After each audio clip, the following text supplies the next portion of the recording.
réveillée en sursaut au milieu de la nuit. J'avais vraiment entendu un bruit en bas.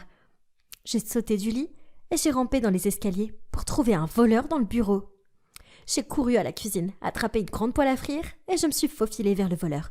Dès qu'il s'est retourné, je l'ai frappé en plein visage et il est tombé par terre. Quelques secondes plus tard, mes parents sont arrivés en courant au bruit et ont appelé la police. Je pensais qu'ils allaient me féliciter pour avoir été un héros, mais au lieu de ça, ils ont perdu la tête. « Pourquoi tu es descendue toute seule ? Est-ce que t'as la moindre idée du danger que ça représentait ?» « À quoi tu pensais, Léa ?» Pour être honnête, je ne pensais pas. Mon cerveau m'a juste dit de le faire. Donc je l'ai fait. Tu vois, t'es folle. Non seulement ça, mais je me sentais aussi très moche. Je n'étais pas aussi jolie que ma grande sœur Amy, qui se moquait tout le temps de moi parce que j'étais rouge. Alors un jour, en CE1, j'ai décidé de faire quelque chose pour être jolie comme ma sœur.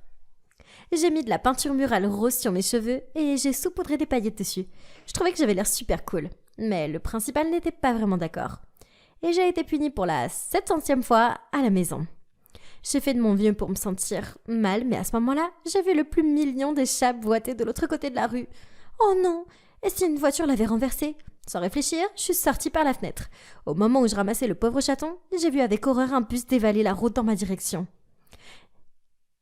Il a fait un virage serré et s'est écrasé contre un arbre sur le côté. À ce moment-là, une voiture a foncé vers le bus et avant que je m'en rende compte, il y avait un carambolage de 20 voitures. Soudain, quelqu'un a attrapé ma main et m'a dit « Cours !» On s'est précipités tous les deux et on s'est cachés derrière des buissons. Quand j'ai repris mon souffle, j'ai vu un garçon aux cheveux roux de mon âge qui me souriait. « Waouh, tu as sauvé la vie de ce chat. T'es vraiment une héroïne. Et puis, tes cheveux sont vraiment cool. » Et c'est ce jour-là que ce garçon River est devenu mon meilleur ami. Il avait emménagé dans le quartier récemment et on est devenus complètement inséparables. Amy était l'une des filles populaires de l'école. Et elle et ses amis nous intimidaient tout le temps, River et moi. Elle n'était pas très intelligente, alors elle me faisait souvent faire ses devoirs. Une fois en 4e, j'ai dit que j'étais trop occupée. Et le lendemain, elle a volé mon chat. Alors que River et moi marchions furieusement vers elle, nous l'avons trouvée en train de se moquer de la pauvre Lulu avec ses sbires. « Regarde, Lulu, maman et papa sont là. Pourquoi ne pas vous marier tous les deux pour avoir une 100aine de chats roux en plus? Ce serait vraiment une famille de perdants très moche. » Ah oui, peut-être qu'on le fera, et on t'invitera pas au mariage. « Oh, River, on va pas se marier. Jamais. Maintenant, rends-moi mon chat, Amy. Je vais faire tes stupides devoirs. » Et elle l'a fait, et je l'ai fait. Mais je les ai tous mal faits. Quand on est passé en 3e, un autre dame s'est ajoutée à ma vie. Nous avons eu un professeur de littérature qui était une véritable horreur. Elle apportait toujours un long bâton et fin et elle frappait sur nos bureaux avec au hasard. Et un jour fatidique, elle a tourné sa colère contre moi. « Toi, ouvre ton livre à la page 4. Lis la première phrase et dis-moi ce que t'en penses. » Anna a ouvert sa boîte à déjeuner et a mangé ses nuggets de poulet. Ça veut dire une fille, Anna, a ouvert sa boîte à lunch et a mangé des nuggets de poulet? J'ai 2 mots pour vous. La boîte à lunch représente la classe ouvrière. Le poulet représente la faiblesse. Et le nugget signifie petit. Donc ça veut dire qu'Anna est une petite et pauvre lâche. Achetez un cerveau, s'il vous plaît. Quoi? Quand la cloche du déjeuner a finalement résonné, nous nous sommes tous levés pour sortir en courant. Mais la prof a tapé son bâton sur son bureau et a crié. Je suis la cloche, et personne ne part avant que je ne dise que vous pouvez. Soudain, j'ai craqué, et sans réfléchir, j'ai attrapé son bâton. Tout le monde a été surpris et a retenu son souffle. Et ensuite, j'ai cassé le bâton en 2 sur mon genou. Personne ne s'attaque à une fille affamée. Bien sûr, j'ai été envoyée tout de suite chez le principal, et j'ai eu une retenue d'1 mois. Mais quand je suis retournée en classe, j'ai eu droit à un accueil de héros. Acclamons Léa, la nouvelle reine de l'école. River m'a soulevée et m'a fait tourner sur moi-même. Puis il m'a regardée dans les yeux et a dit « Léa, t'es incroyable, t'as toujours été la plus cool que j'ai jamais connue. » Et avec ça, il m'a soudainement embrassée. Ma tête tournait sous le choc, alors que tout le monde autour de moi nous applaudissait. « Qu'est-ce qui vient de se passer ?» Je n'avais pas le courage de le rejeter devant tout le monde. Alors je l'ai juste embrassé en retour et j'ai souri. Mon Dieu, je savais pas qu'il m'aimait bien. Cette nuit-là, il m'a laissé une boîte de chocolat et des fleurs devant ma fenêtre avec un mot. Je suis si heureux que tu ressentes la même chose. Je suis l'homme le plus chanceux du monde. C'était un cauchemar. Dès le lendemain, la nouvelle s'était répandue et je faisais soudain l'expérience de quelque chose de nouveau pour moi, la popularité. Les gens me tapaient dans les couloirs et les garçons me souriaient. et il y avait un garçon en particulier qui me faisait palpiter le cœur. Non, pas River. Dylan. Il était le capitaine de l'équipe de baseball, et je pouvais voir Amy devenir toute verte quand il m'a rejoint à la table du déjeuner. Hey, j'ai entendu ce que tu as fait, et c'était vraiment cool. Je me demandais si tu aimerais aller au bal du printemps avec moi. J'aimerais? Sans réfléchir, j'ai dit oui. Alors qu'il s'éloignait, j'ai aperçu River et mon cœur est soudainement sombré. Oh mon Dieu, comment j'allais lui dire que j'avais rendez-vous avec quelqu'un d'autre? Juste au moment où je quittais la cafétéria, Amy m'a soudainement poussée. Un peu trop fort cette fois. J'ai pas été capable de m'empêcher de tomber et j'ai atterri sur le sol en me cognant la tête.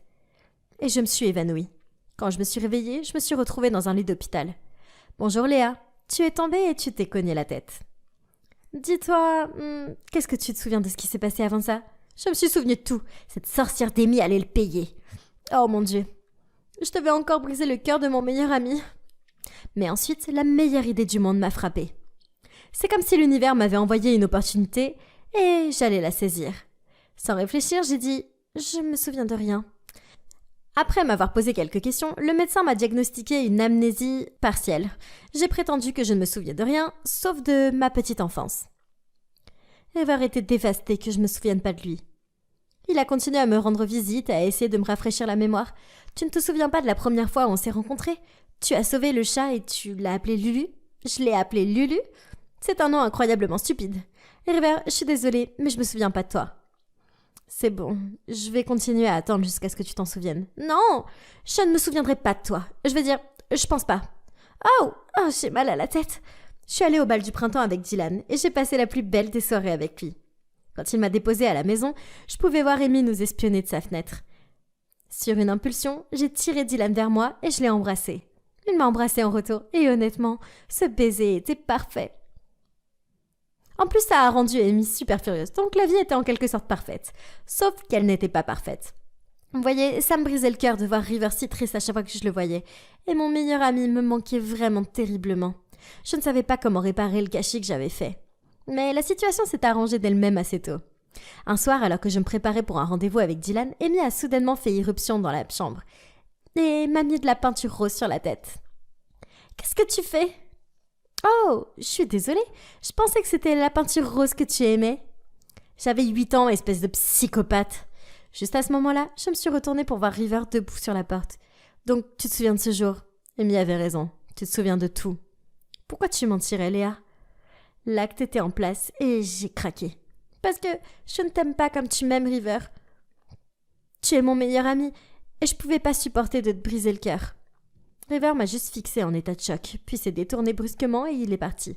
Il m'a complètement ignoré à l'école et n'a répondu à aucun de mes textos. Mais je me sentais comme si j'avais perdu mon meilleur ami pour toujours. Mais quelques semaines plus tard, il est venu chez moi et il m'a dit qu'il me pardonnait. Je ne peux pas t'en vouloir de ne pas ressentir la même chose. Et je respecte ton choix. Alors, on peut recommencer à zéro et être amis? Je lui ai fait le plus gros câlin de tous les temps en retour. Nous sommes restés meilleurs amis au lycée. Et même si nous nous sommes séparés pour aller à l'université, nous sommes toujours restés en contact. Il a trouvé une petite amie géniale et j'étais tellement heureuse pour lui. Je suis sortie avec Dylan pendant toute l'université et j'ai été diplômée avec les honneurs. Donc, étudier l'ingénierie a été la pire décision de ma vie. Haha, je plaisante. Non, je plaisante pas. Et la meilleure chose qui me soit arrivée dans cette université est que je suis sur le point de la quitter. Je voulais aussi remercier YouTube et Google de m'avoir aidé tout au long de mes études. Et aussi, bien sûr, mon merveilleux petit ami Dylan, qui, Dieu sait ce qu'il est en train de faire en ce moment. Mais il vient me voir. Et maintenant, il est à genoux. Attendez, quoi? À mon grand étonnement, Dylan tenait une bague. Tu veux m'épouser, petite folle? Bien sûr que j'ai dit oui. Et un mois plus tard, à notre mariage, River était mon témoin. Un an plus tard, j'ai été bénie avec une magnifique petite fille, Lisa. Quand le moment est venu de retourner au travail après mon congé maternité, je pouvais pas supporter de la laisser derrière moi. Alors, sans réfléchir, j'ai envoyé ma lettre de démission et j'ai démissionné. Dylan m'a demandé si j'étais sûre de ma décision et j'ai répondu « Bien sûr, je suis tout à fait prête à être une mère au foyer et à faire des câlins à ce petit bout de chou toute la journée. » Mais il s'avère qu'être avec un bébé tout le temps peut devenir vraiment épuisant. Et parfois juste ennuyeux. Un jour, quand Lisa avait 2 ans, j'étais occupée à écrire sur mon ordinateur portable quand j'ai levé les yeux pour la voir manger ma sucette glacée. J'ai sauté et je lui ai pris. « C'est à moi !» Mais quand j'ai vu ses petites lèvres de bébé frémir, j'ai soupiré. Ok, tu peux l'avoir. La voir devenir instantanément heureuse, ça m'a rendue très heureuse. Et je me suis dit, waouh, cette histoire de maternité, ça vous change vraiment. Mais je n'ai pas réalisé à quel point j'avais changé, jusqu'à ce qu'un an plus tard, Lisa tombe vraiment malade. Et après avoir effectué toutes sortes de tests, il s'est avéré qu'elle avait besoin d'une greffe de rein. Et j'étais parfaitement compatible. J'ai même pas eu besoin de réfléchir une seule seconde. Il faudrait peut-être essayer de trouver un autre donneur. La vie avec un seul rein, ça peut être difficile parfois.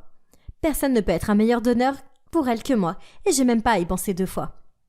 Nous avons toutes les 2 subi l'opération. Et même si j'ai mis beaucoup de temps à m'en remettre, je n'ai jamais regretté ma décision, en voyant mon bébé heureux et en bonne santé jouer partout. Être mère, ça m'a appris à faire passer quelqu'un d'autre avant moi, et à faire des sacrifices sans y réfléchir.